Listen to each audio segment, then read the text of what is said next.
അവർക്കൊരു social commitment ഉണ്ട്. Celebrities ഉറപ്പായിട്ടും റെസ്പോണ്ട് ചെയ്യണം, പ്രതികരിക്കണം. അതിൻ്റെ ഒരു റീസൺ എന്ന് വെച്ചാൽ ഈ സെലിബ്രിറ്റീസിന് നല്ലപോലെ ഓഡിയൻസിനെ ഇൻഫ്ലുവൻസ് ചെയ്യാൻ പറ്റും.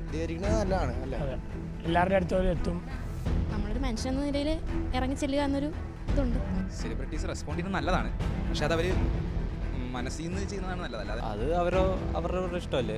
അവർ പറയുമ്പോൾ അത് ഇൻഫ്ലുവൻഷ്യൽ ആയിട്ട് വരും നമ്മളെ കാര്യങ്ങൾ. പൗരൻ എന്ന നിലയിൽ ഈ രാജ്യത്ത് അനവധി ഇഷ്യൂസ് നടക്കുന്നുണ്ട്. അപ്പോൾ ആ രീതിയിൽ നമ്മൾ പ്രൊട്ടസ്റ്റ് ചെയ്യുന്നതിൽ തെറ്റില്ല. ഞങ്ങളുടെ ജനറേഷനിൽ തന്നെ കുറേ പേർക്ക് ചിലപ്പോൾ ഇത് അവെയർ ആവില്ലായിരിക്കാം, പക്ഷെ അവരിലൂടെ കുറേ പേര് അവെയർ ആയിട്ടുണ്ടാവാം, അതിലേക്ക് ആ വിഷയത്തിനെ കുറിച്ച് കൂടുതൽ നോക്കിയിട്ടുണ്ടാവും. നമുക്ക് ആരും പേടിക്കേണ്ട കാര്യമില്ലല്ലോ ഇന്നത്തെ കാലത്ത്.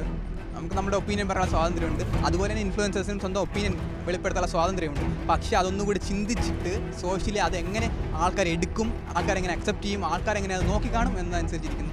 സെലിബ്രിറ്റീസിനൊക്കെ ഐഡലായിട്ട് ഭയങ്കരമായിട്ട് ആൾക്കാർ റോൾ മോഡലായിട്ട് കാണുന്ന ഒരു കാര്യമാണ്. ഇങ്ങനെയുള്ള വിഷയങ്ങളിൽ സംസാരിക്കുമ്പം നമ്മളൊരു കൃത്യമായ ബോധത്തോടു കൂടി സംസാരിക്കണം എന്ന് തോന്നിയിട്ടുണ്ട്. അവരുടെ ഭാഗത്തുനിന്ന് പോസിറ്റീവായിട്ടുള്ള കാര്യങ്ങളാണ് കൂടുതലും യുവജനങ്ങൾ ആഗ്രഹിക്കുന്നത്. സത്യത്തിന് വേണ്ടി നിലകൊള്ളുന്ന ആൾക്കാരെ ആയിരിക്കുമല്ലോ നമ്മൾ കൂടുതൽ ജെന്യുവൻ ആയിട്ടും കാണുന്നത്, നമുക്ക് കൂടുതൽ ഇഷ്ടം വരുന്നതൊക്കെ. പക്ഷേ അത് എങ്ങനെ സമൂഹത്തിൽ അതെങ്ങനെ പ്രയോജനമാകുന്നു എന്നുള്ള കാര്യങ്ങൾ വ്യക്തമാണ്.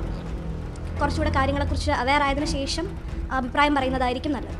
ഹിപ്പോക്രസി കാണിക്കേണ്ടതില്ല, പക്ഷെ അവർക്ക് ഉള്ള കാര്യം ഉള്ളതുപോലെ പറയണമെന്ന് തന്നെയാണ്, പ്രതികരിക്കണം.